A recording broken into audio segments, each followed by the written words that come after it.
सुदामा जी को दरिद्रता का योग था। ऐसी दरिद्रता कई कई दिन तक भिक्षा नहीं मिलती थी। ये जितने भी चरित्र हमारे लिए उदाहरण है। मांगने जाते थे तो मांगने से भी नहीं मिलता था कई कई दिन। एक दिन उनकी पत्नी ने कहा कि हमारा आपका तो चरणामृत से भी गुजारा 2 दिन 3 दिन हो 4 दिन हो, छोटे छोटे बच्चे तो मर जाएंगे ऐसे। कुछ तो उन्होंने कहा श्री कृष्ण के सिवा हमारा कोई नहीं, अब हम क्या कर सकते हैं। प्रारब्ध जब बिगड़ता है ना वो कोई सफलता नहीं होने देता। तो एक दिन श्री रुक्मिणी जी प्रसाद ठाकुर जी को भोग पा रही थी तो वैसे रोक दिए, उदास हो गए।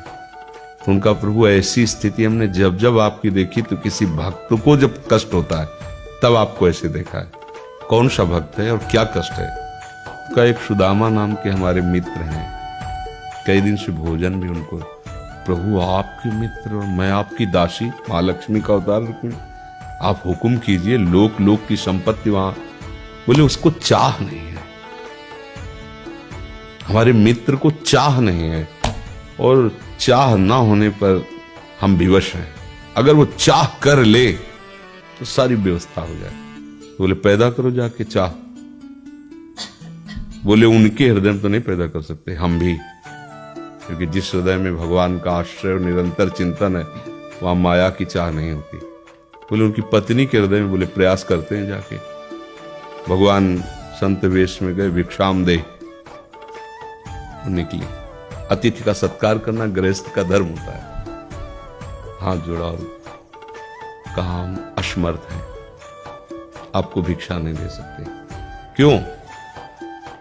बोले हम अपवित्र हैं, हमारे ऊपर सूतक लगा हुआ है। किस बात का सूतक? हमने एक पुत्र जन्मा है। तो ठीक है हम 10-12 दिन बाद आ जाएंगे। बोले नहीं, आजीवन अपवित्र रहेंगे। वैसा कौन सा? बोले दरिद्रता रूपी। विद्वान की पत्नी है तो ऐसे उनका दरिद्रता रूपी पुत्र का जन्म, अर्थात सीधे कि मैं नहीं दे सकती या देने योग्य नहीं, ऐसा न कहीं उनका मैं अपवित्र हूं। उनका दरिद्र कैसे हो सकती हो? जिनके पति के मित्र द्वारिकाधीश भगवान श्री कृष्ण है, वो दरिद्र कैसे हो सकता है? एक बार कहो ना अपने पति से। चले गए। जो सुदामा जी आए तो उन्होंने कहा कि देखो आज एक अतिथि आए थे, उनको मैं कुछ नहीं दे पाई, मुझे बहुत कष्ट है कि मेरे पुत्र और आए हुए अतिथि का भी हम स्वागत नहीं कर सकते, उनका भरण को। आपके मित्र द्वारिकाधीश प्रभु श्री कृष्ण। सुदामा जी ने कहा, बोले चले जाओ ना, वो कुछ न कुछ सहयोग कर देंगे। तो बोले हम ऐसे मित्र नहीं बनाए कि वो हमारा सहयोग करे, कभी नहीं, मर जाऊंगा पर उनसे ये नहीं कहूंगा कि आप हमारा। बोले मत कहना, दर्शन के लिए तो चले जाओ, वो सुना है इतने उदार हैं कि वो जाने पर ही दे देंगे। स्वामी ने कहा दर्शन के लिए तो जा सकते हैं, बहुत दिन हो गए, ठीक है, पर मित्र के पास जाए तो कुछ लेके जाना चाहिए, मेरे पास तो कुछ नहीं है। पड़ोस में जैसे किसी से मांगने गई तो, अरे समय जब बिगड़ता कोई नहीं होता साथ।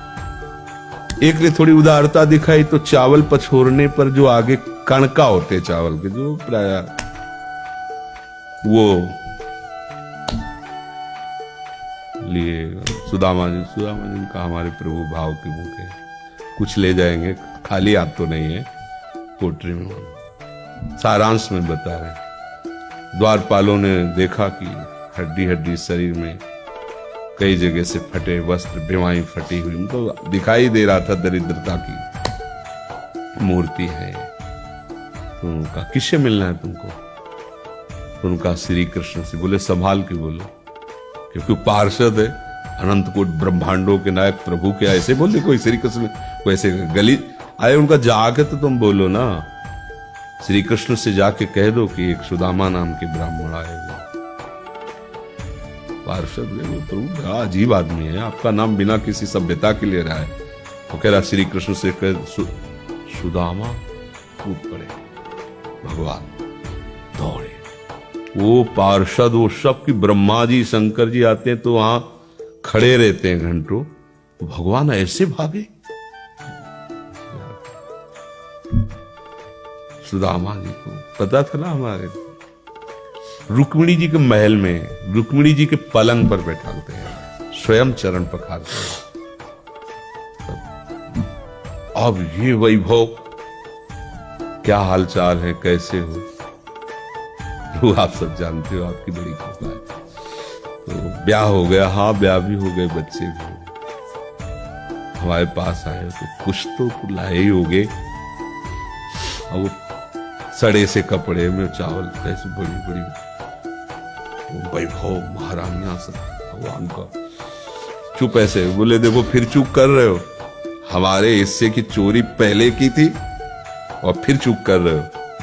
और हिम्मत नहीं पड़ रही थी, इतने महामहिम प्रभु को कैसे हो तंदुर। भगवान ने ऐसे छीला, ओह आज तक मुझे ऐसा स्वाद नहीं मिला। भगवान बड़ाई कर रहे, देखो रुक्मिणी जी की आंखों में आंसू आ गया उधर से। भगवान पकड़ लिया हाथ, बस प्रभु हम आपके सिवा नहीं रह सकती। और भगवान को सुदामा जी का स्वागत सम्मान, अच्छे कपड़े पहनाए।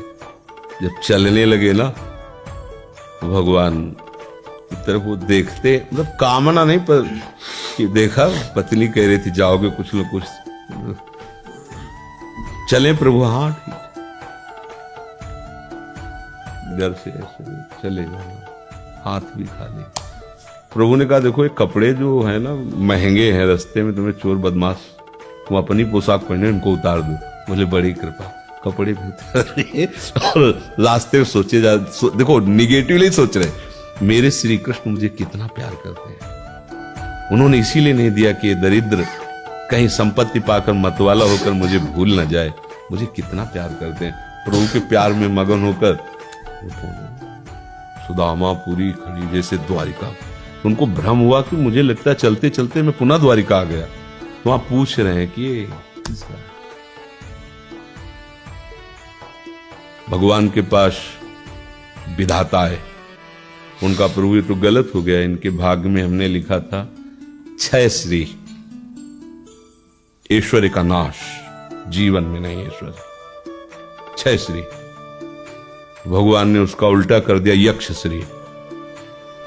जैसे कुबेर का अथाह धन का खजाना, त्रिभुवन का खजाना वही है कुबेर के पास, जैसे कुबेर का खजाना यक्ष श्री। तो कहा प्रभु, तो उनका इन्होंने एक पुण्य किया है, अनंत ब्रह्मांडों के समस्त जीवों को तृप्त कर दिया है। प्रभु खुद को खाने को नहीं तृप्त, बोले मेरे रोम रोम में करोड़ करोड़ ब्रह्मांड वास करते हैं, इनके तंदुलों से मैं तृप्त हो गया।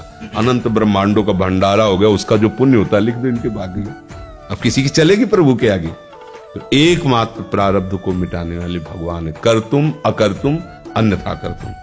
आप भगवान की शरण होकर उनका नाम जप कीजिए और उनसे प्रार्थना कीजिए कि आपको उचित लगे तो समस्या का समाधान कर दीजिए, नहीं तो मुझे समस्या से लड़ने का बल और विवेक दीजिए, बात बन जाएगी।